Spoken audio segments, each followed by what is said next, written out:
Humberto Moreira se hubiese de dedicar a buscar los mecanismos para que su partido honre su palabra.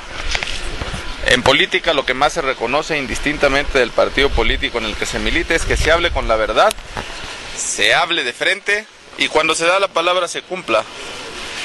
Nadie ha dicho al PRI que incumplió la reforma laboral por cargarle un costo político. El PRI firmó acuerdos y documentos donde iba a sacar la reforma laboral. El PRI se comprometió en el Senado y votó por mayoría por la reforma política. ¿Por qué hoy el PRI frena esa reforma? Nosotros lo sabemos y no lo dice Carlos Alberto Pérez Cuevas ni lo dice la bancada del PAN. Lo dicen diputados y senadores del Partido Revolucionario Institucional.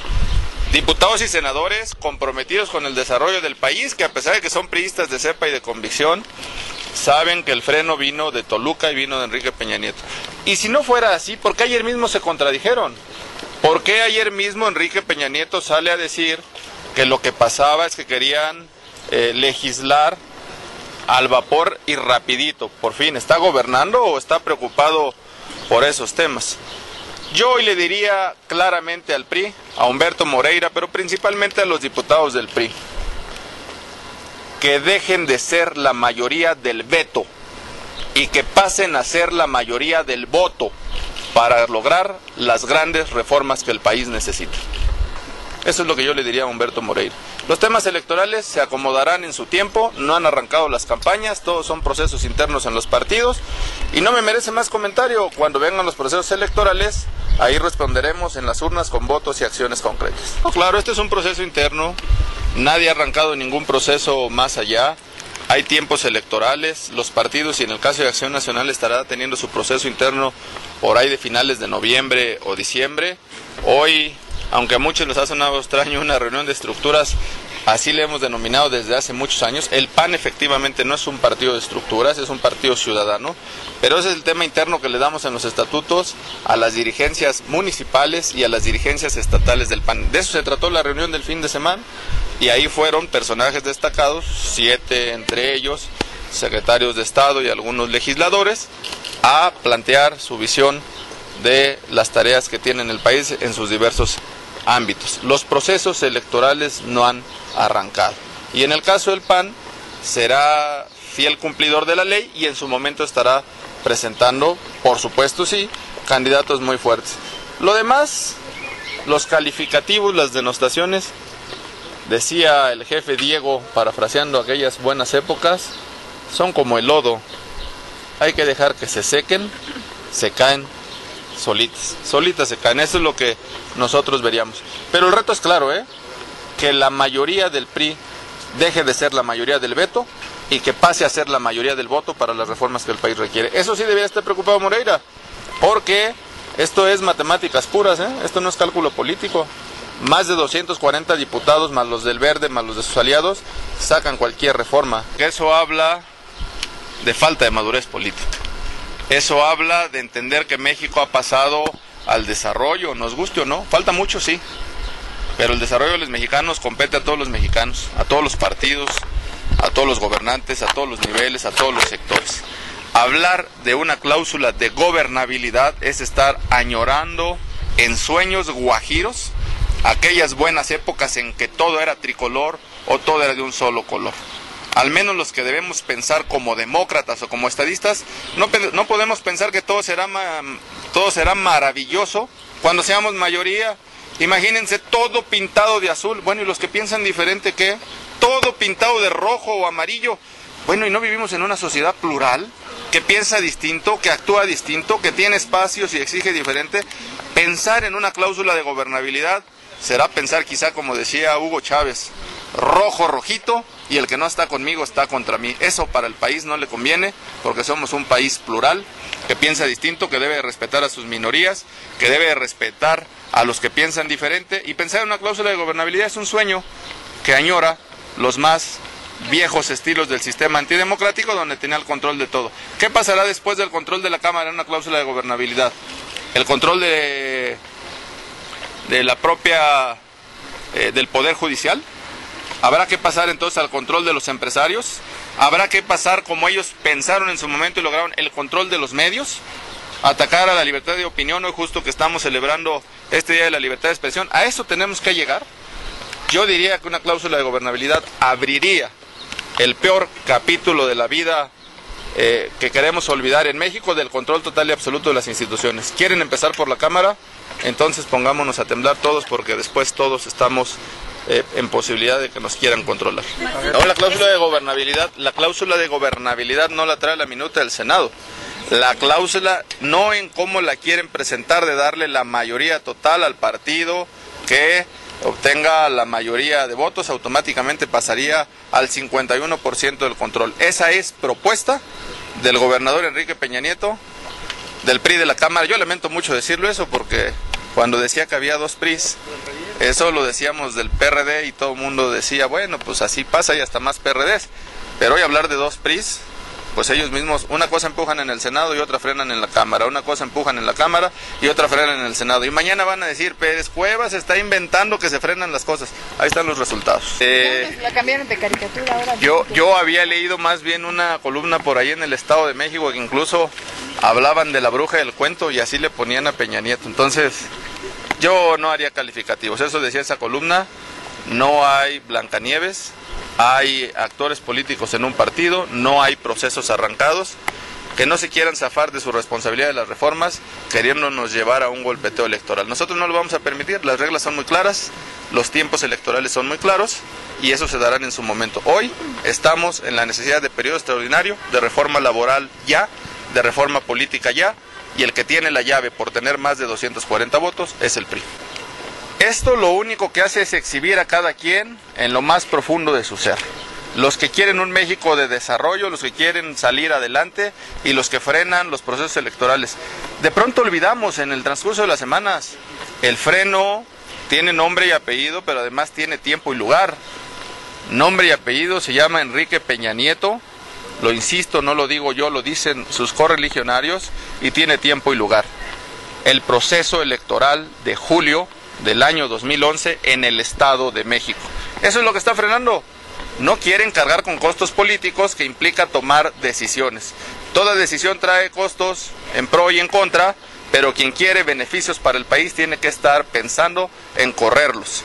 Dicen que cuando sea presidente, ya había uno que dijo que iba a ser presidente y todavía han pasado muchos años y no ha llegado. No, imagínense en el caso de 7 destacados liderazgos que van a una reunión del partido, de sus dirigencias. Han querido llevar a este terreno, pues, ¿dónde está toda la dinámica que han hecho actores en muchos años? El gobernador Peña Nieto, Andrés Manuel López Obrador, que ante cualquier cosa dice, yo sigo, voy para adelante y nadie me frena. Y por ejemplo, los que vimos el domingo eran puros secretarios de despacho y la diputada Josefina Vázquez Mota. Eso, ¿cómo hay que entenderlo? ¿Cómo hay que llamarlo? Cuando a ellos los veamos en la calle haciendo ese tipo de cosas, denunciémoslo y exijamos esas cosas. Pero en una reunión partidista, en una reunión de dirigentes, en una reunión donde se plantea hacia la militancia la forma de ver de cada uno, eso no tiene nada que ver con ningún proceso electoral. Yo solo quisiera ver qué ley, qué reglamento, qué tema electoral dice que ellos no pueden, como ciudadanos de un partido político, como dirigentes destacados o como funcionarios destacados militantes de un partido político, no asistir a sus aspectos internos. Si eso hubiera sido fuera, bajo otra dinámica, llamando a votos, haciendo temas, quizá ahí se hubiera habido un incumplimiento de ley. No existe. Hay otros que sí lo hacen, están documentados y bueno, al tiempo es lo que yo diré. Y hace tiempo yo hice un llamado, para eso está la autoridad electoral y ahí inclusive yo digo que cuando uno lanza el reto tiene que ser congruente entre lo que piensa, dice y hace. Y si la autoridad electoral encuentra elementos en el partido político que sea, aún en el mío propio, sobre aspectos de esquemas anticipados, bueno, pues que los participe. Para eso fue institucionalizado, para eso fue creado y eso garantiza que en la democracia el piso esté parejo. Eso está en otro ámbito, no en el ámbito de la opinión, no en el ámbito de un dirigente de partido, que un día dice un chiste y otro también, y luego pues habrá que ver qué día está el mejor de los chistes. No, yo creo que ese tipo de expresiones habla de lo que cada quien es, de lo que cada quien piensa, de la forma en que ve afuera lo que de dentro piensa. quien quiere llevar esto a la denigración, quien quiere llevar esto al ataque, quien quiere llevar esto al chantaje y quien quiere llevar esto a un aspecto de confrontación en la vida política, no ha entendido que lo que este país requiere lo tenemos que dar todos los actores políticos, todos. Siguen pensando al más viejo estilo, donde cuando lleguemos nosotros y controlemos a todos, lo vamos a lograr. Y yo lo diré con todo respeto, ni así lo lograron, ni teniendo el control de las instituciones, de los poderes, de los medios, de muchas cosas, pues pactaban con el narco, ellos mismos lo han dicho. Llegaban a acuerdos y negociaciones, hacían ajustes de cuentas políticos entre unos y otros actores, es decir, tampoco en el tiempo en que ellos tenían el control de las instituciones, tuvieron el control de la inflación, no tuvieron el control de la economía, no tuvieron el control y el desarrollo del país. Teniendo el control de la vida política con cláusula de gobernabilidad en todos los sectores, debieron de haber llevado a México a ser una potencia mundial. Y eso no sucedió. En la última etapa, sí. Porque no hemos entendido, y yo aquí aprovecho para hacer un llamado. No solo requerimos una reforma política, no solo requerimos una reforma electoral, ni solo requerimos una serie de reformas que el país necesita. Necesitamos una nueva clase política. Una nueva clase política que entienda que hay que hacer acuerdos más allá de nuestros partidos políticos. Una nueva clase política que entienda que un país crece y se desarrolla a pesar de las diferencias, caminando por las coincidencias. No puede darse más que haya algunos diciendo tenemos millones de pobres, vivimos en inseguridad, vivimos en falta de instituciones sólidas y que permitan que el Estado mexicano crezca, pero cuando tienen la posibilidad de hacer las reformas, de aportar con su granito de arena, de sumar sus votos, no lo hacen. Nosotros lo hicimos en el tema de la reforma laboral. 142 votos que no son suficientes para sacar esa reforma, pero con los más de 240 del PRI sacamos más del 60% de los votos de esta Cámara que hoy pudieran estar teniendo una reforma muy importante. Por eso el llamado es a ir construyendo una nueva visión, una nueva clase política, y ahí ya no es un tema de partidos. Hay algo que nos une a todos y que se llama México, a pesar de nuestra diferencia de visiones. Ojalá esa clase política la podamos construir, pero falta la exigencia ciudadana, faltan los candados, faltan las llamadas de atención y faltan también las sanciones para aquel político del partido que sea, para que no viva más en impunidad política haciendo lo que se le antoja. Por supuesto, el PAN desde sus orígenes siempre se concibió como una escuela de ciudadanos y siempre ha sido un partido ciudadano.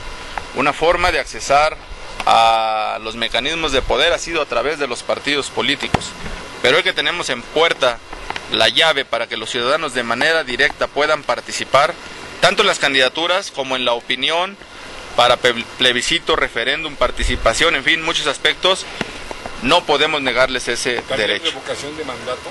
Yo creo que es un tema al que tenemos que ir. La reforma política que tenemos y la reforma laboral que se ha presentado, aún inclusive la del PRI, no es la mejor, ni es la más idónea, pero es un gran paso que abre la puerta para ir escalando los peldaños que nos hacen falta para llevar a México a la cima. No podemos pensar en el escalón 40 de una escalera cuando no hemos ni siquiera avanzado el escalón número 1. Y ese es el llamado. Eso representa esa reforma laboral y eso representa esa reforma política. Insuficiente, pero un gran paso para que el país empiece de a de veras a contemplar a los ciudadanos. No, en el caso de la bancada del PAN vamos a estar exigiendo, vamos a estar pidiendo que eso se dé. No asumiremos, como dicen algunos, para que haya un periodo extraordinario se requiere que haya un dictamen. Por supuesto, pues eso es lo que dice la ley. Lo que estamos exigiendo es que hagamos el dictamen.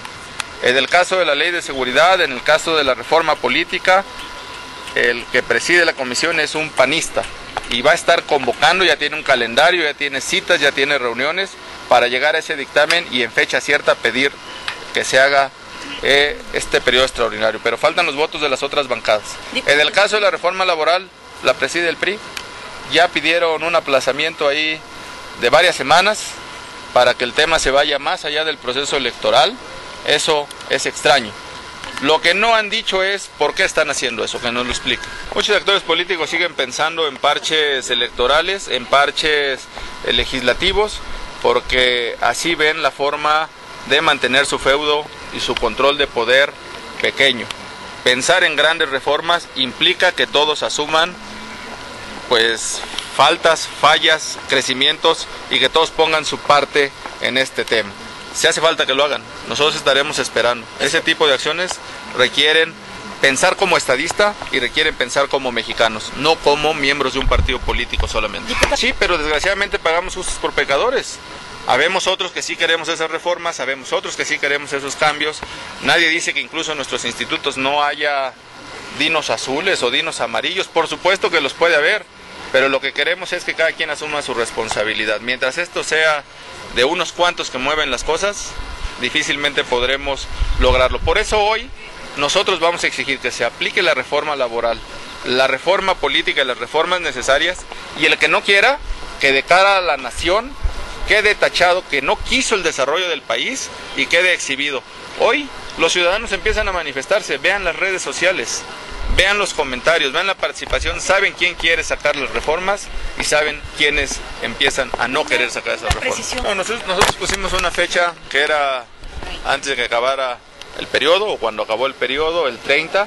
Lo que ahora nosotros esperaremos es que salga también una propuesta de ellos, pero nosotros seguimos con nuestros votos listos, no bajo la misma circunstancia, pero sí queremos que ellos nos digan claro de qué manera van a actuar, y en ese sentido nosotros responderemos. Lo único cierto es que ni con nuestras firmas quisieron, entonces resulta que solo les interesa frenar este tema por una elección en el Estado de México que, por más importante que sea, no puede frenar el desarrollo del país.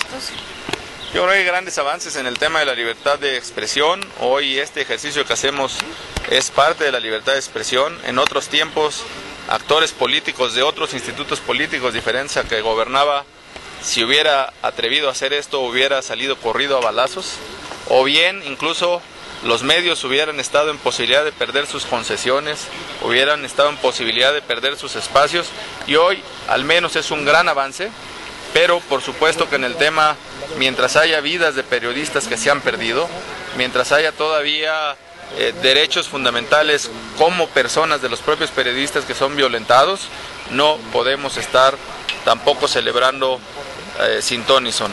Todavía hace algunos días en alguna marcha, algunos periodistas fueron agredidos, fueron lesionados, y eso no puede darse en un país que esté en vías de desarrollo democrático, indistintamente de quién haya realizado esas acciones.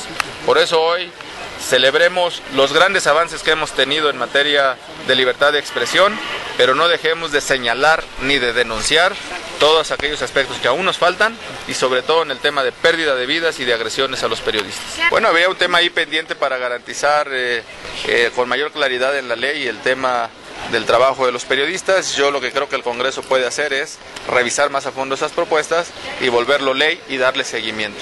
Pero una ley por sí sola no puede todo, requiere fortalecer instituciones y requiere acciones concretas a la par de los otros poderes. Muchas gracias.